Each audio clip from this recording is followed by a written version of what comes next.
আর এই কথা বলতে আমাদের বুকে ভয় থাকা উচিত নয় যে ওইটা আমাদের জমি, তাদের জমি নয়। ওখানকার ঘটনা হচ্ছে এমন, একটা উপমা দিয়ে বোঝানো যায়। মনে করেন আপনি আপনার ঘরে বসে আছেন, আপনার দরজায় একজন মেহমান এসেছে। মেহমান নক করছে, ঠক ঠক ঠক। ভাই আমাকে একটু হেল্প করেন, আমি খাইনি অনেক দিন, আমার কাপড় নাই, আমার খাবার নাই, আমার থাকার জায়গা নাই, একটু আশ্রয় দেন।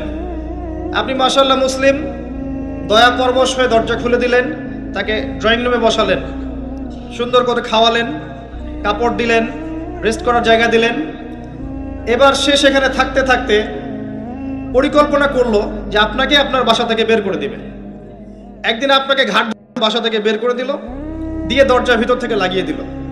এখন দরজার বাইরে দাঁড়িয়ে আপনি নক করছেন, আমার ঘর আমাকে ফেরত দাও, আমার ঘর আমাকে ফেরত দাও। আর এই ব্যক্তি বলছে আপনি জঙ্গি, আপনি সন্ত্রাসী।